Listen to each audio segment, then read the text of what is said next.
The house was dark when I pulled into the driveway, not the kind of dark that means the lights are off. The kind of dark that means something is wrong before you can name what it is. I had been gone for 11 weeks. 11 weeks in a rehabilitation facility 30 miles away, recovering from a stroke that had taken the left side of my body offline in the middle of a Tuesday afternoon and dropped me to the kitchen floor like a sack of wet concrete. I had relearned how to hold a fork. I had relearned how to button a shirt. I had walked the length of that rehabilitation hallway 600 times in 11 weeks until my left leg remembered what it was supposed to do. And now I was back. My neighbor Dennis had driven me home because I could not yet drive myself.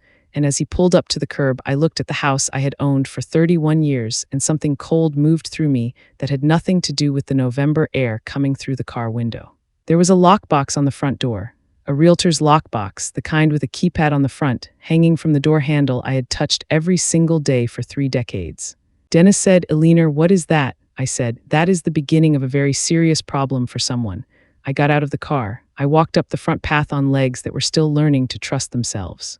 And I put my hand on the lockbox and I stood there in the dark, and I made a decision about what kind of woman I was going to be for whatever years I had left. I was going to be the kind who did not let this go. My name is Eleanor Voss. I am 71 years old. I was born in Roanoke, Virginia, the second of 3 daughters raised by a father who worked in the railroad industry and a mother who kept the household running with the precision of someone managing a small corporation on a very limited budget. I grew up understanding that what you own is what you earned, and what you earned is what you protect. I married Gerald Voss in 1976. We were married for 34 years before cancer took him in 2010. Gerald worked in municipal government his entire career, city planning, unglamorous work that suited his personality perfectly because Gerald was a man who cared deeply about foundations, about making sure the thing underneath was solid before anyone worried about what the thing on top looked like. We raised 2 children in the house on Caldwell Street, a son named Patrick who is now 44 and lives in Denver, a daughter named Renata who is 41 and lives 20 minutes from where I used to live. I say used to. I will explain that. I also want to tell you that before the stroke, before the hospital, before the lockbox on the front door, I was a woman in reasonable health for her age, living alone and managing her own affairs without assistance, paying her own bills, maintaining her own property, making her own decisions the same way I had been making them since Gerald passed. I was not confused. I was not vulnerable. I was simply, for 11 weeks, unreachable. And that, it turned out, was all the window that was needed. Gerald and I bought the house on Caldwell Street in 1991 for $178,000. It was a 3-bedroom craftsman bungalow on a corner lot with a covered front porch and a backyard deep enough that Gerald could grow tomatoes along the south fence without them shading the rest of the yard. We put 20% down and paid the mortgage off in 2009, 1 year before Gerald died, which meant he spent the last year of his life in a house that belonged to us completely, and that knowledge seemed to give him a particular kind of peace that I have always been grateful for. Over the years, we put work into that house the way people who plan to stay put work into things. A new roof in 2003, a kitchen renovation in 2007, a full bathroom remodel in 2013 that I managed myself because by then Gerald was gone, and I had learned that managing things myself was simply how life worked now. By the time of my stroke in September of last year, the house had been appraised at $410,000. I had a small mortgage on it, a home equity line of credit I had taken out in 2019 to repair the foundation, which had developed a crack along the east wall that needed addressing before it became something much worse. The outstanding balance on that line was $38,000. The equity in that house was mine. 31 years of payments and improvements and maintenance, and it was mine. I want you to understand that clearly before I tell you the rest of it.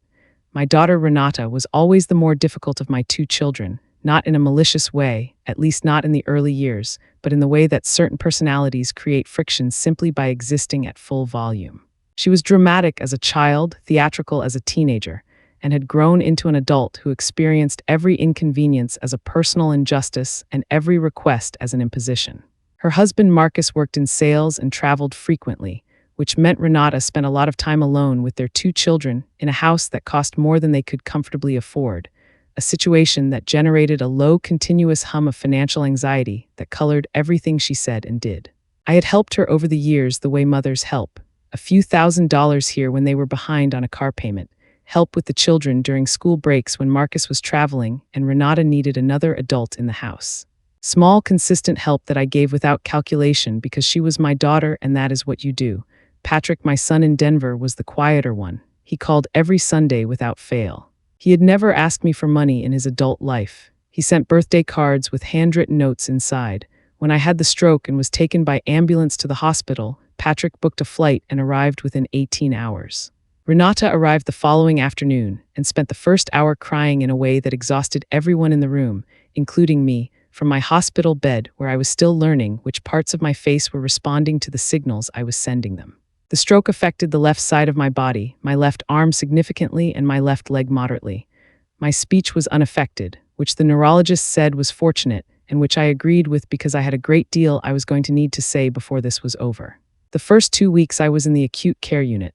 Patrick stayed for 5 days and had to return to Denver for work with visible reluctance. Before he left, he sat next to my bed and held my hand and said, "Mom, I need to know you are going to be okay here." I told him I was going to be fine.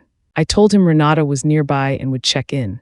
I told him I would call him every day. He made me promise. I kept that promise. Renata visited 4 times in those 2 weeks. Each visit lasted between 40 minutes and an hour. She brought flowers the first time and did not bring anything the subsequent times. She asked about my finances twice during those visits. She asked whether I had thought about what would happen to the house if my recovery was prolonged. She asked whether I had a plan. I told her I had a plan and that the plan was to recover and go home. She nodded with that particular expression she had been using since she was 16 years old, the one that meant she had already decided you were wrong, but was not yet ready to say so out loud. After 2 weeks in acute care, I was transferred to a rehabilitation facility 30 miles from home.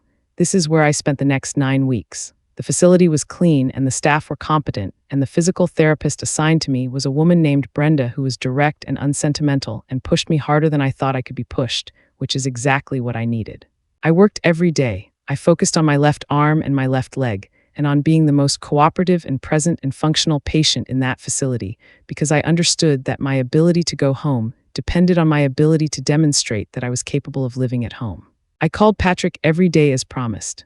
I called Renata less frequently because our calls had taken on a quality I could not fully identify at the time, but that I now understand was the quality of conversations where one person is performing concern and the other person is slowly becoming aware of it. Renata asked during one of those calls if I had considered that the house might be too much for me to manage alone going forward. She asked it gently, with her voice arranged into the particular softness she deployed when she wanted something. I told her I had not considered that and did not plan to. She said she just wanted me to think about it. I told her I had plenty of other things to think about and moved the conversation along. What I did not know during those 9 weeks, what I could not have known because no one told me, was that Renata had been busy in a way that had nothing to do with my recovery. I am going to tell you this part plainly, because it deserves to be stated plainly without the softening language that people use when they want to make something ugly sound like it had good intentions underneath it. While I was in the rehabilitation facility, Renata filed a petition with the county court seeking emergency guardianship over my person and my estate. She submitted documentation to the court that described me as cognitively impaired, unable to manage my own affairs, and at significant risk without immediate oversight. She submitted a statement from a physician I had seen once, a general practitioner for a routine appointment 14 months earlier, suggesting that my age and my stroke history made independent living inadvisable. She did not submit a statement from my neurologist, who had documented consistently that my cognitive function was fully intact and that my physical recovery was progressing well. She did not notify Patrick. She did not notify my attorney, a man named Howard Gill who had handled my legal affairs for 18 years. She did not tell me. The court granted a temporary emergency guardianship based on her petition. With that temporary guardianship in place, Renata listed the house on Caldwell Street with a real estate agent. The house went on the market on a Wednesday. It was under contract by the following Monday. It closed 31 days later. The proceeds, $410,000 minus the $38,000 outstanding on the equity line and minus real estate commissions and closing costs, came to approximately $351,000. Those funds were transferred into an account that Renata controlled as my court-appointed guardian. She had done all of this in 9 weeks. I was walking the length of a rehabilitation hallway 600 times learning to trust my left leg, and my daughter was selling my house. Dennis drove away after I would not get back in the car. I told him I was fine and that I would call him if I needed anything, and I stood on the front path of my own house and looked at the lockbox until his taillights disappeared around the corner. Then I called Howard Gill. It was 8:30 in the evening. Howard picked up on the third ring because Howard had been my attorney for 18 years and understood that a call at 8:30 at night was not a social call. I told him where I was standing. I told him what I was looking at. I heard him go quiet in the particular way that attorneys go quiet when they are processing something serious. He said, "Eleanor, do not touch anything. Do not attempt to enter the house. Go to a hotel tonight and call me at 7 tomorrow morning." I said, "Howard, tell me what happened to my house." He said he did not yet know, but that he was going to find out and that I should trust him and go somewhere safe for the night. I called Patrick from the hotel room. It was late in Denver, but he picked up immediately. When I told him, he went silent for 5 seconds that felt like 5 minutes. Then he said, "I am booking a flight right now." I told him to wait until morning. He did not wait until morning. He was on a red eye by midnight. Howard's office was a 15-minute cab ride from the hotel. Patrick arrived at the hotel at 6:30, still in his travel clothes, and we went together. Howard was already at his desk when we got there. He had been there since 5:30. He had pulled the court records. He had pulled the property transfer records. He had the full picture by the time we sat down across from him, and he laid it out without preamble because Howard understood that I did not need it softened and would not have thanked him for trying. He told me about the guardianship petition. He told me about the physician's statement. He told me about the listing and the sale and the account where the proceeds had gone. Patrick's face went through several changes during this recitation that I will not describe in detail, except to say that I had never seen my son look the way he looked in that office that morning, and I have known that man for 44 years. When Howard finished, I asked him 2 questions. I asked whether what Renata had done was legal. He said that the guardianship had been granted by a court and that the sale under guardianship authority was technically within the legal framework she had established, but that the framework itself had been established on fraudulent misrepresentation, and that was where we were going to focus. My second question was whether I could get my house back. Howard paused. He said, "Eleanor, the house has new owners who purchased it in good faith. Getting the house itself back is going to be very difficult. Getting the money, holding Renata accountable, and getting the guardianship vacated are all achievable, but I want to be honest with you about the house." I sat with that for a moment. Then I said, "Tell me what we can get, and let's go get it." Howard filed an emergency motion to vacate the guardianship within 48 hours of our meeting.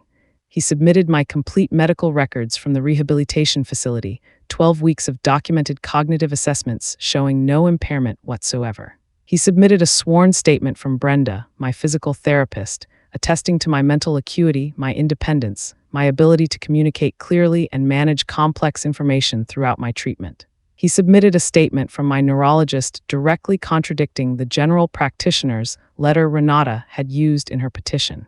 He submitted a statement from the rehabilitation facility's attending physician. He submitted phone records showing that I had made independent phone calls every day of my hospitalization, managed my own affairs where possible, and demonstrated consistent and coherent communication. He also submitted a sworn statement from Patrick describing Renata's failure to notify him of the guardianship petition, which was a procedural violation given his status as an immediate family member. The motion was heard within 2 weeks. The judge who reviewed it was not gentle in her assessment of what Renata had presented to the original court. The temporary guardianship was vacated. Renata's authority over my person and my estate was terminated as of the date of that hearing. She was in the courtroom when the judge read the order. She was sitting next to her attorney, and she did not look at me once. Vacating the guardianship was the beginning, not the end. Howard filed a civil suit against Renata for financial elder abuse, fraudulent misrepresentation to a court, and breach of fiduciary duty. The suit sought the full proceeds of the house sale, damages, and attorney's fees. Renata's attorney responded with a letter suggesting that Renata had acted in good faith out of concern for my well-being, that the sale had been conducted through proper legal channels, and that any emotional distress I had experienced was regrettable but not actionable. Howard sent back a 37-page filing that dismantled that argument piece by piece. He had the physician's letter that Renata had submitted to the court reviewed by a medical ethics specialist who concluded that the statement had been taken out of context in a way that materially misrepresented my condition. He had a forensic accountant trace the sale proceeds to confirm they had gone into Renata's controlled account and had not been used for any expenses related to my care or housing. He had bank statements showing that Renata had used a portion of the proceeds to pay down a personal credit card balance and make a payment on her own mortgage. That last detail was the one that removed any remaining ambiguity about what this had been. The case went to mediation 8 months after Howard filed. Renata's attorney settled on the fourth hour of a 12-hour mediation day. The settlement included the full return of the net sale proceeds, damages, and a full reimbursement of my legal fees. I am not going to tell you the exact total because Howard advised me not to, but I will tell you that it was enough. I want to spend a moment on Patrick because this story is largely about what one of my children did to me, but it is equally a story about what the other one did for me. Patrick took a leave of absence from his job in Denver. He spent 4 months in Virginia. He drove me to every court appearance. He sat in Howard's office through every meeting. He handled the logistics of my temporary housing while the legal proceedings were underway, a short-term furnished apartment that he located and set up and stocked with groceries before he brought me to see it. He called Howard directly if he had questions, and Howard called him back, because Patrick had earned that access by being present and reliable in a way that left no room for doubt about his intentions. He also did something that I think about often.